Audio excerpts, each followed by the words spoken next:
Hi guys, welcome back. मैं हूँ दीक्षा और आज की वीडियो में मैं बात करने वाली हूँ कि किसी का ऐसा सवाल था कि दी क्या लेट गो करने के बाद एसपी को बिल्कुल भी याद नहीं करना होता है। तो देखिए, सबसे पहले तो मैं आपको लेट गो का मीनिंग बताऊंगी कि लॉ ऑफ अट्रैक्शन में लेट गो का क्या मतलब होता है। ठीक है, कुछ लोग उस चैनल पर नए होंगे तो उनको भी शायद ये वीडियो हेल्पफुल लगेगी। तो देखिए, लेट गो का मतलब भूल जाना नहीं होता है। ठीक है, भूल जाना से मेरा मतलब, यहाँ पर भूल जाना से मेरा मतलब है कि आपकी जो बहुत बड़ी विश है, ठीक है, किसी पर्सन को आप मैनिफेस्ट कर रहे हो यार, उसके साथ आपने टाइम स्पेंड किया है, ठीक है, टाइम स्पेंड नहीं किया है, उसके साथ कभी ना कभी बातचीत की है, उसको देखा है, उससे मिले हो, ठीक है। अब अब रिलेशनशिप ठीक है, अच्छा नहीं चल रहा होगा या जो भी प्रॉब्लम होगी, अब उसको आप मैनिफेस्ट कर रहे हो, लेकिन अब उसके लिए लेट गो करना जरूरी है। तो अब फिर उस इंसान को भूला कैसे जाए? नहीं भूल सकते, मुश्किल है। आपकी जो छोटी छोटी विश होती है ना, उनको भूलना बहुत आसान है। मान लीजिए, मैं एग्जांपल आपको देती हूँ, आपने कोई बुक मैनिफेस्ट की थी, ठीक है, कि यार ये वाली बुक मुझे पढ़नी है, बहुत ही अच्छी बुक है, मुझे ये पढ़ना है।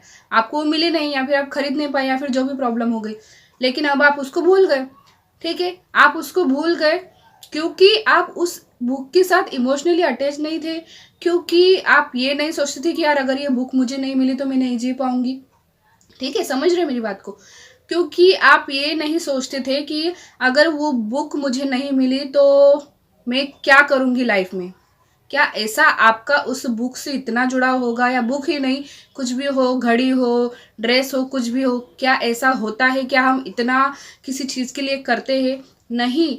लेकिन एक पर्सन को आप मैनिफेस्ट कर रहे हो, उस पर्सन के साथ आपको आपकी पूरी ज़िंदगी बिताना है। यूनिवर्स आपको वो पर्सन पूरी लाइफ के लिए देने वाले हैं। ठीक है, ऐसा नहीं है कि बस 1 या 2 महीने के लिए वो पर्सन आपकी लाइफ में आने वाला है। नहीं, पूरी लाइफ के लिए, पूरा वो मतलब आपका लाइफ पार्टनर बनने वाला है।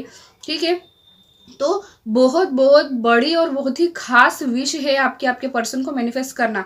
तो ऐसी विश को भूलना नामुमकिन होता है। तो लेट गो का यही मीनिंग होता है कि भूल नहीं सकते हैं, लेकिन अगर वो विश याद आ रही है तो भी कोई फर्क ना पड़ना, उसकी याद से कोई इतना ज़्यादा फर्क ना पड़ना। ठीक है, जैसे लाइफ चल रही है वैसे ही चल रही है, तो कोई प्रॉब्लम नहीं हो रही हमको, हम तो खुश है हमारी लाइफ में। उनकी याद आने से ना ही हमारे आंखों में आंसू आ रहे हैं, ना ही दुख फील हो रहा है, कुछ भी फील नहीं हो रहा है।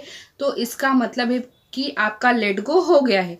ठीक है, लेकिन अगर आपको अभी भी अगर आप सोच रहे कि यार मैंने लेट गो कर दिया और जब भी मुझे मेरे पर्सन की याद आती है मुझे बहुत रोना आता है, मुझे बहुत दुख फील होता है, या फिर आप अभी भी डेस्परेट होते हो उनको पाने के लिए, ठीक है, उनको मैनिफेस्ट करने के लिए, तो फिर आप समझ लीजिए कि आपका लेट गो अभी नहीं हुआ है। ठीक है, तो अगर पर्सन की याद बीच बीच में आती है, आप लेट गो करने की कोशिश कर रहे हैं, बीच बीच में उनकी याद आती है, तो कोई प्रॉब्लम नहीं है। वो तो याद आएगी ही, उनको भूलना इम्पॉसिबल है। लेकिन ये कोशिश कीजिए कि आपको कोई फर्क ना पड़े उनकी याद से, तो बस उसी को हम लेट गो कहते हैं। तो मैं आशा करती हूँ आपको समझ में आ चुका होगा। तो मिलेंगे अगले वीडियो में, तब तक के लिए अपना ध्यान रखिएगा। Bye bye.